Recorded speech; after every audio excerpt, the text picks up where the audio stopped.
আসসালামু আলাইকুম। আজ আমি আপনাদের সামনে খুবই মজাদার, খুবই সহজ একটি রেসিপি নিয়ে আসছি। ডাবের পুডিং, রমজান স্পেশাল ডাবের পুডিং এর রেসিপি।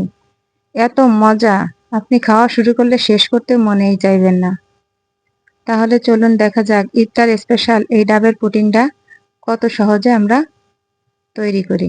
এখানে আমি বাজার থেকে দুটো ডাব কিনে ওখান থেকেই কেটে নিয়ে আসছি, কারণ একটু ঝামেলা হয়ে যায় বাসায় এনে কাটার। একটা আমি ডাবের যে সরটা হয় ওটা ছাড়া নিয়েছি, আর একটা সর সহ নিয়েছি। দুটো ডাবের পানি এখানে নিয়েছি এবং এই সরটা ও ডাবের সঙ্গে ব্যবহার করব।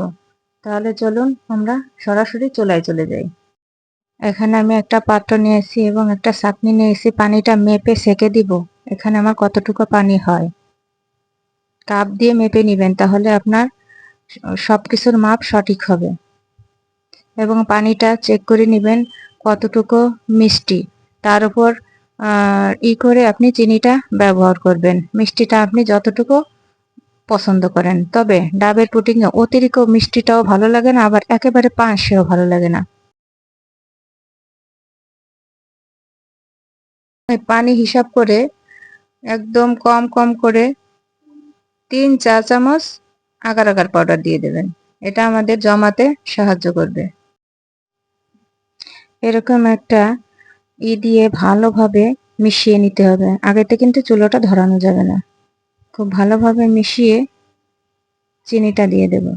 চিনি দিয়েছি এখানে আমি 1 কাপ, পৌনে 1 কাপ, ফুল 1 কাপ না। যদি 4 কাপ পানি থাকতো তাহলে 1 কাপ দিলে হতো। এখানে 1 কাপের 3/2 ভাগ চিনি দিয়েছি। মিষ্টিটা আপনারা আপনাদের পছন্দ মতো দিবেন। এবার খুব ভালোভাবে মিশিয়ে নিব চিনি, পানি এবং আগার আগার পাউডার। তারপরে চুলাটা ধরিয়ে দেব। চুলাটা ধরিয়ে রান্না করে নেব ঠিক একবার বলক আসা পর্যন্ত। একবার বলক আসলেই আমরা ঢেলে নিব। যখন পুডিংটা এরকম স্বচ্ছ হয়ে আসবে তখন আর দিয়ে নাড়া লাগবে না, চামচ দিয়ে এরকম একটু নেড়ে দিলেই হবে।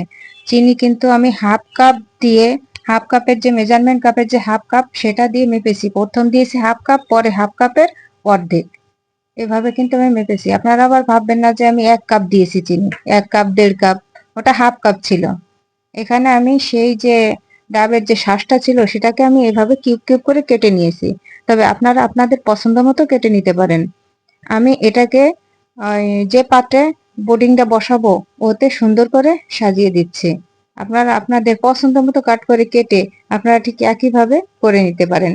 এবার পুডিংটা আমি দুটো পাত্রে ঢালবো। একটা ছাঁকনি দিয়ে সেকে ঢেলে দেব পাত্রের ভিতরে।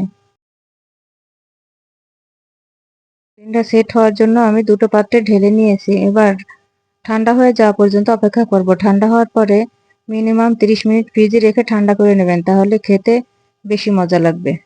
দেখুন আমার পুডিং দুটো কত সুন্দরভাবে সেট হয়ে গিয়েছে। এবার আমি আপনাদের কেটে দেখিয়ে দিচ্ছি, এবং এটা খেতে অসম্ভব মজার ছিল। আপনারা একবার হলেও এই পুডিংটা বানিয়ে খাবেন, এর প্রেমে পড়ে যাবেন। এত মজার ডাবের পুডিং। আমি যখন থেকে এটা বানানো দিয়েছি আমি সপ্তাহে একদিন হলেও এই পুডিংটা খাওয়ার চেষ্টা করি। দেখুন দেখতে কতটা লোভনীয় লাগছে, খেতেও ভীষণ মজার ছিল।